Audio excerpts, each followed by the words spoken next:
any questions.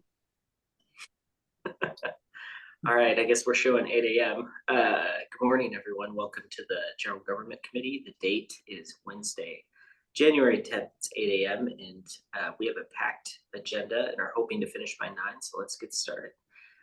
So first matter of business is roll call, and all three council members are present. I count for myself, Councilmember Doff, and Councilmember Joan Cappy. So with that, why don't we start with approval of the meeting minutes from the November 8th and December 13th meetings. Is there a motion to approve the minutes? So moved. And is there a second? Motion made by Councilmember Doff and seconded by Councilmember Cappy. All those in favor, please signify by saying aye. Aye. Aye. Aye. Those opposed, motion passes unanimously.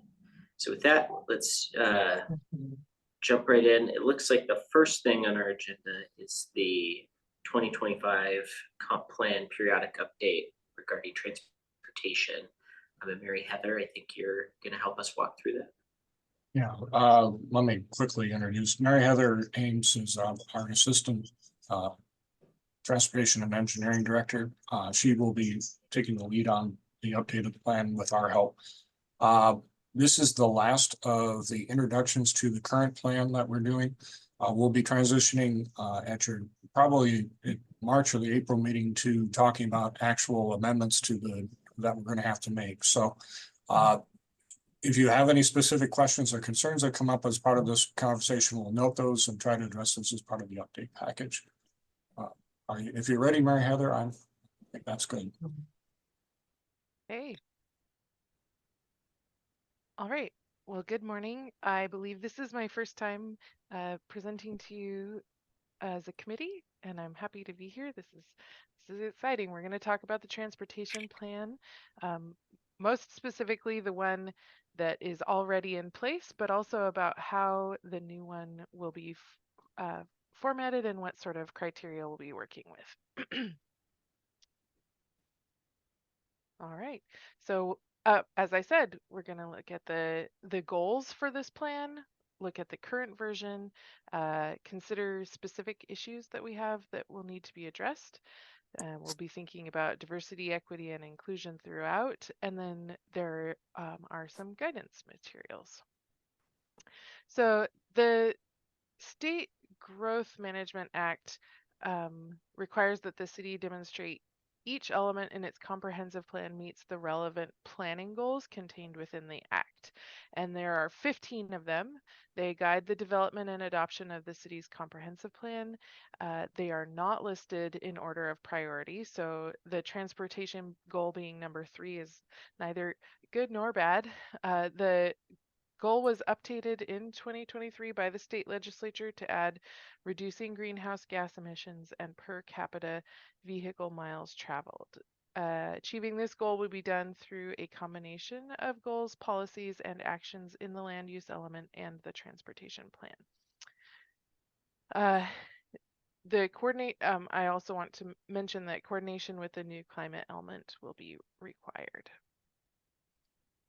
So our 2016 Transportation Master Plan provides the functional framework for realizing Tumwater's transportation vision.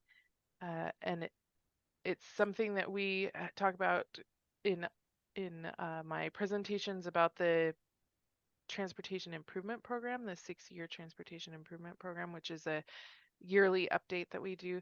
We use this plan to help inform the decisions that go into that program formation.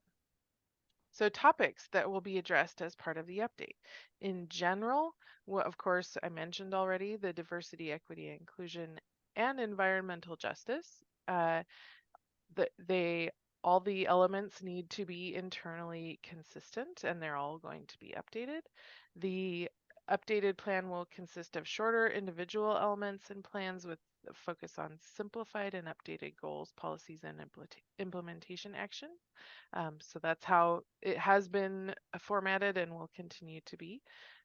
A new comprehensive plan goal and policy guide will be created for use by staff and policymakers, as well as a new user guide for community members. And we'll be doing mutually agreeable memorandum of agreements between the city and tribes about collaboration and participation in the planning process. Those will be discussed. So those are the general. Then in transportation, we'll be updating maps, existing conditions and operations. That we'll be looking at the improvements and future operations. This goes to 2045, so a 10-year extension. We'll be looking at the transportation improvement program, financial analysis. We all know that the money is a big part of what makes our projects successful or not. Look at traffic impact fees or transportation impact fees. We do need to update estimated impacts to state-owned facilities, and that's a requirement of the process. We'll be looking at the land use assumptions, and then that will help us to assist state DOT in monitoring the performance of state facilities and planning improvements for those facilities. We'll also be updating land use assumptions that are used in estimating our travel. We'll be updating facility and service needs. This includes many items. So an inventory of air, water, and ground transportation facilities. That also includes transit alignments and general aviation airport facilities, which we do have an airport within our city. Level of service standards for all locally owned arterials and transit routes to serve as a gauge to judge performance of the system. We'll be looking at, again, the state-owned transportation facilities will be including the level of service standards for highways to gauge the performance of their system. Identifying specific actions and requirements for bringing into compliance locally owned transportation facilities or services that are below our level of service standard.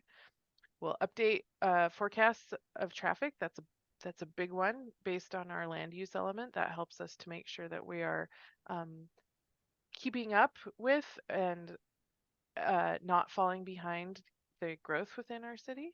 And then we'll be identifying state and local system needs to meet current and future demands. As I said, the keeping up. The financial analysis will be updated. That includes the funding capability so we can balance needs against probable funding sources like upcoming grants or those types of things. We'll be looking at a multi-year financing plan based on the needs that are identified. And then that serves as the basis for that 6-year transportation improvement program that I talked about a moment ago. And we need to look at if probable funding falls short of meeting those identified needs. We get to discuss how additional funding will be raised, or maybe how we look at other assumptions to ensure that level of service standards will be met. So the transportation plan, the 6-year capital facilities plan, and the 10-year investment program for the state all must be consistent, and we'll be providing a projection of state and local system needs to meet current and future demand. We'll also be providing pedestrian and bicycle component. This is an exciting thing for me personally. I enjoy looking into those active transportation items. So we'll be identifying and designating improvements that will make pedestrian and bicycle facilities enhanced across our community for not only access but also health of our people. We'll be looking at approaches that increase physical activity and looking at existing and planned transportation demand management strategies like high occupancy vehicle lanes or subsidy programs and parking policies. Now, the 3 bullets here, they are repeats because we felt they were so important, but I shaded them out so I won't go over them again. We are super excited about doing this work. So we'll also be describing our intergovernmental coordination efforts, including the assessing the impacts of this and how it is consistent with our regional transportation plan, which is through TRPC. We'll be looking at lands that are useful for public purposes, We'll identify open space corridors within and between urban growth areas, including those trails, those potential trails. Update as needed the process or criteria for identifying and locating essential public facilities.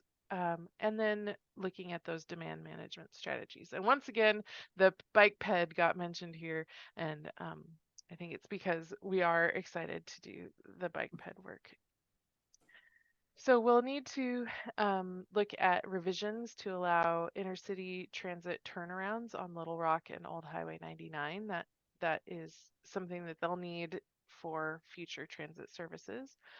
We'll be looking at and including the work from the Thurston Thrives walkability study, the intercity transit studies, and our own Old Highway 99 corridor study, which council has already reviewed. This would actually adopt it. We'll be looking at active transportation facilities, transportation demand management, and public transportation services to meet concurrency. That's something that we have been doing. This formalizes it a little more. Of course, looking at equitable implementation. We're looking at multimodal level of service to state transportation facilities, so not necessarily just vehicle. We'll be looking at adding impact fee revenue for bike and pedestrian facilities, providing a multimodal level of service and need forecast for arterials, transit routes, and active transportation facilities, giving priority to the greatest multimodal safety benefit of each category of roadway users.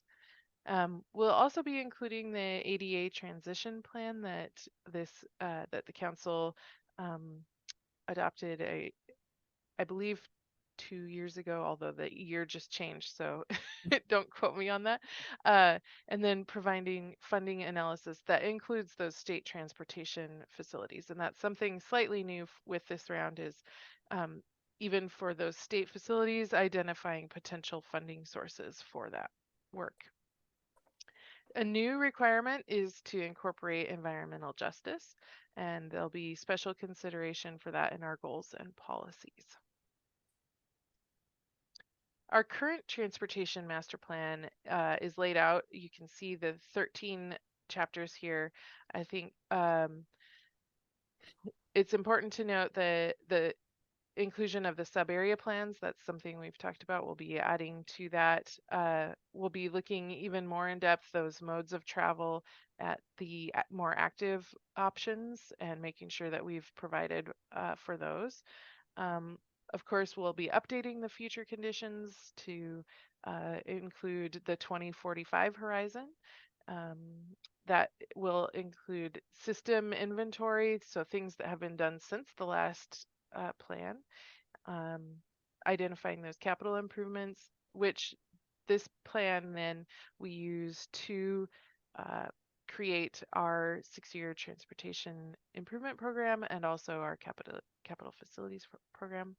Funding that helps us to know how much money we need to be thinking about in the next years, and of course identifying those opportunities and needs. So this is a link to our current transportation master plan. It's available on our website. I easily find it by going to the page of the comprehensive plan and then clicking on the link there. So that's my go-to. Commerce has provided some transportation guidance materials, not a ton. Of course, there's this one from 2012 called Your Community's Transportation System, and we will be referring to it as we perform this work. So our next steps are to advertise, to bring a consultant on board. That's something that we're currently right in the middle of working on. And today is the General Government Committee briefing. So thank you for that. We'll, as Brad said, we'll be getting to work on this, and then moving forward, we'll be back to talk about what actually has been happening. So as far as the comprehensive plan process comprehensive plan update process goes, we are welcoming comments at any time. this is the contact information for Brad. There's also an email if you'd like to get periodic updates. And of course, we'll be updating our webpage regularly. So that concludes my presentation, and I'm happy to answer any questions I can or hear any comments you might have. Great, thank you. That's an exciting scope of work. Joan, do you have a question? No, just the same one I always have, which is, well, first of all, that's a lot of very, very good work, Mary Heather. I look at that and just go, well, sheesh. And like you say, and in the midst of it, there's money, and that's always, an issue. When you're doing these things, the kind of, inclusion, and all of that we're trying to do under justice. What goes through the mind of you that are planners in bringing that in? Where would just give me an example of where one of those would fit, or I'd recognize it. Something that I think of is making sure that we have equitable access to services. So not focusing our efforts in areas that are higher or lower income necessarily, but trying to make sure that all of our areas of the city are served equally and equitably. So making sure that there are ways for folks. Something that I've been talking about a lot in the last couple of days is the access to transit. So of course we think, hey, we need buses, right?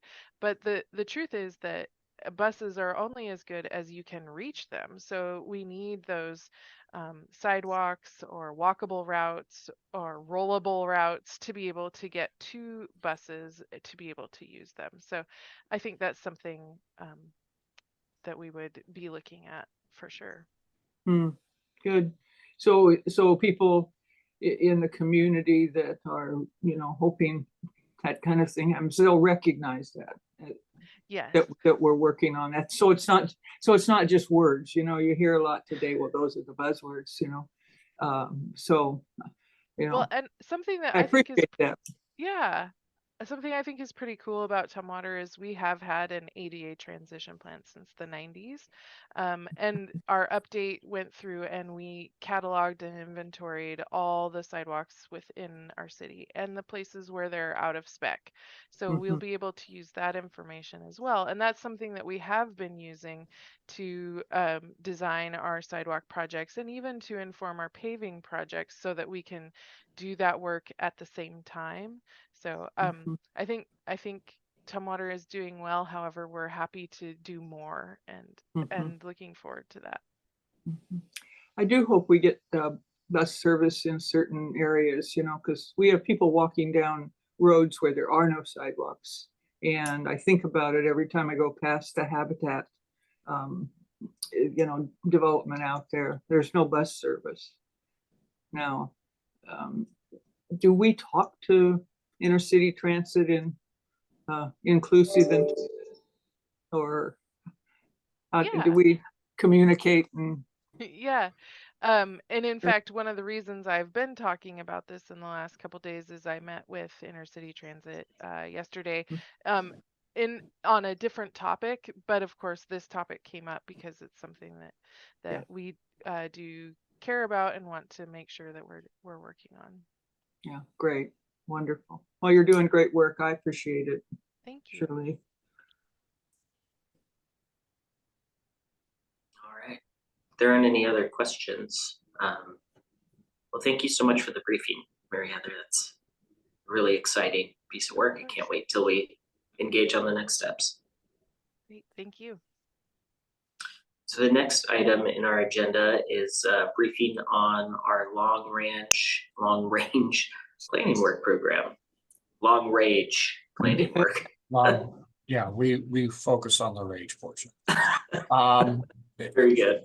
So very quickly, as part of the transition, I appreciate Mary Heather coming on today and walking you through the transportation items. The transportation in my mind is that, yes, there's a lot of words, there's a lot of tables, but guess what? That turns into actual projects. which is much easier to point to and show to than some of the other elements that we have in the comprehensive plan. So I think that's really the important part there. A couple things related to the comp plan that I wanted to share.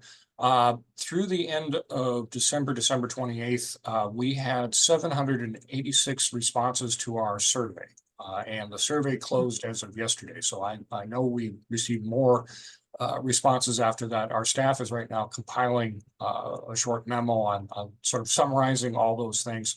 But that's outstanding response from the community.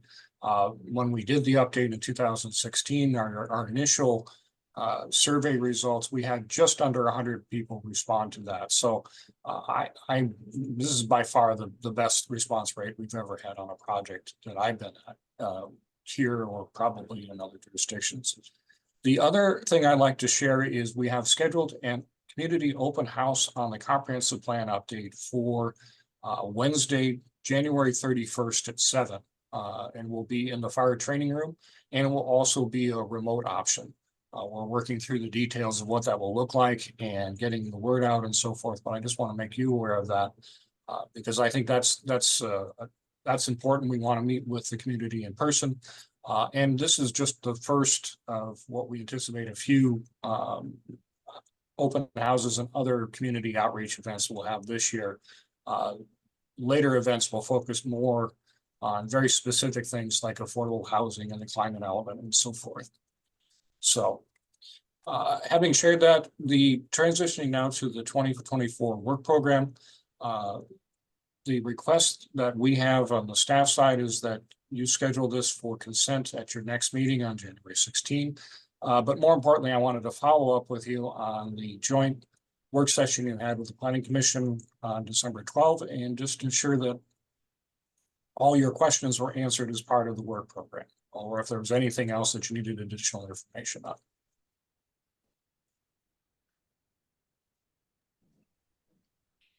Councilmember Kathy, did you had a question? No, okay. Councilmember Doll. I don't know if it's related to that, but the one question I had still lingering, that is my word for today, is do we expect it to be realistic to get an update regarding the urban forestry conflicts? So if that doesn't take place during this time period, what will move up or what will move down? Like, what's the backup plan if that timing doesn't work out for, because that's a big chunk of time and a big chunk of work. Yeah, I strongly think that we will finish that process this year. Whether that will be the spring or by the fall, I think we will be doing that work. The next step in the process with the State Building Code Council is that they will have a public hearing on the proposed amendments that they basically said we're okay taking forward through a public hearing. So just for a little background information, in November, we went to the State Building Code Council with some specific recommendations regarding the map, defensible space, and a couple of other items. After a very long and painful discussion, they accepted those things as things for further consideration and put them on their agenda for consideration. So we will probably have a very good sense of where they're at after their February. I think it's mid-February. I wrote it down. I think the 9th, February 9th is their public hearing. They're still scheduled to adopt the Wildland Urban Interface Code in March. They have not changed that. So I anticipate by March, we'll have a very clear picture of what the state requirements are now, and then we'll be able to make a decision going forward. Okay, thank you, Brad.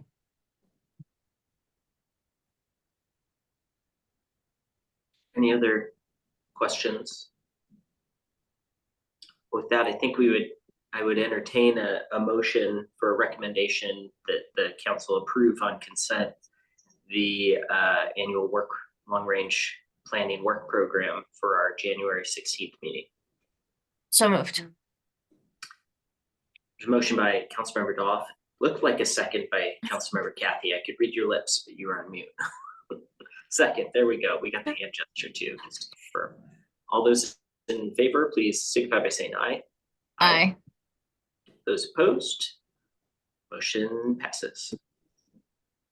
Thank you. And our next one, I am scrolling up to the top. Our next item I know is a approval of a contract, but scrolling, there we go. So our next item is a contract with Commerce for the 2025 comp plan update about our missing middle, or I guess middle housing planning grant. So thank you. This is the first of 3 contracts that will be coming to you in the next month from the Department of Commerce to help us with the 2025 comprehensive plan update. This first grant is to address middle housing and specifically the development code side of it. It's for $75,000 and it will, as we've been detailing in our discussions through the fall, the state has had a lot of additional changes they'd like to see regarding housing and specifically things that used to be called missing middle, or in our case, not missing middle because we don't want to be associated with Olympia, but now it's middle housing. So I will mistakenly write missing middle in my staff reports, correct me as we move forward. But this is actually a great opportunity because this is where we're trying to see how we can ensure the state requirements for things like duplexes and triplexes and quads and other kinds of housing that are now going to be required necessarily to be located into formerly all single family neighborhoods, how those work together with the existing development. And that's usually done through design review and some other things. So this will be our process to try to make all that work. Councilmember Doyle. Thank you, Michael. Brad, within that scope of that consulting work and identifying that, is there any opportunity to look at what incentivizing, like we need to circle back, I saw on the long range planning, like the tax incentives, right? Looking at that, right? Like who took it up and, you know, we have some concerns, I think all of council does in some way or another what that looks like, right? And we were gonna circle back. Is there an opportunity to address that as well with this consultant? Probably not. The 75,000 is going to really focus on the nuts and bolts of the regulations. The incentive part of it, we know we have to make some changes to make the incentives easier to apply. I'm thinking like the housing bonuses and the density bonuses for affordable housing, that component. But things like, say, the multifamily tax exemption, I think that needs to be a separate project because I think that's a separate, that's a pretty complex thing that isn't necessarily required as part of this update, but it's still very important that we try to address.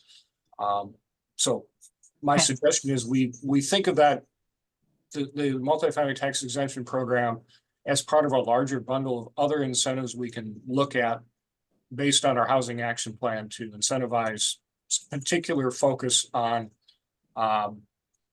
permanently supported housing, permanently affordable housing, which is a different animal than just the larger affordable housing discussion.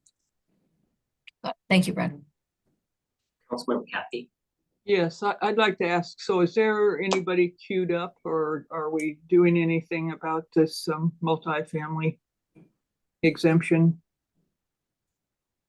While the program is operating, it is currently there is a sunset date in the ordinance that says by 2026, I believe that the program will go away unless the council takes action to continue it. But we don't have scheduled at this time to evaluate that program. I do think it's obviously something we need to do, but we just don't have the staff right now to try to take that on and the update and a few other things. What if someone applies for it? If they apply for it, then we'll handle it through our typical process. The council will have, we'll see the contract for the conditional approval. We haven't had any applications that have been submitted specifically for projects in the queue. I know that there have been recent stories about projects saying that they will be doing that. We haven't received those applications yet, so I can't comment on whether they're actually going to do it or not. We do have 3 projects that currently have conditional approvals that need to complete those within, I think they're now down to 2 years out of the 3-year period. So I'm aware that I think 2 of them are probably close to completion on construction, so those will probably be final this year. I'm not sure about the status of the 3rd one. I was hoping we'd have a discussion sooner or quicker about this. because, yeah, I think there's some strong feelings in our community about it. Yeah, I don't disagree with that. I just think unfortunately, we just have some state mandated things we need to finish first before we can turn our attention to that. There might be also when we do priority setting and goal setting at the retreat, that's also an opportunity to sort of set the table for the agenda for review of upcoming topics too, which we're, that's a couple weeks away. Things on that get scheduled a couple years away is the problem. You know, we've had things on there for years. I think I think it's important that we sort of pull back a little bit and look at a bigger picture about how the city approaches supporting permanent supportive housing. And I think that starts to bring in the conversation from regional housing council and things like that. How we, what kind of funding would we provide from our own funds in addition to the CDBG and all those other things that we have. I think we have need to have a larger discussion of that to really put it all in the context and look at all of our options. And then once we have that, then we can make decisions on specific actions and specific programs that we currently have, whether we want to continue them, enhance them, or something else.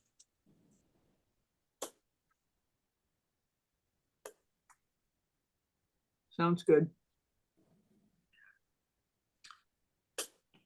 So for this though, this is a contract to accept funds from Commerce to work on the specific component. If there aren't any other questions, we'd entertain a motion to recommend placement of the contract on our January 16th consent calendar to authorize the mayor to sign it with the State Department of Commerce for the 2025 comp plan update regarding middle housing planning grant.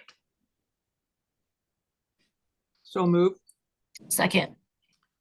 Motion by Councilmember Kathy and seconded by Councilmember Dahlhoff. All those in favor, please signify by saying aye. Aye. Aye. Those opposed? Motion passes unanimously. And now for the last item on our agenda, another contract piece with Commerce regarding our 2025 comp plan periodic update planning grant.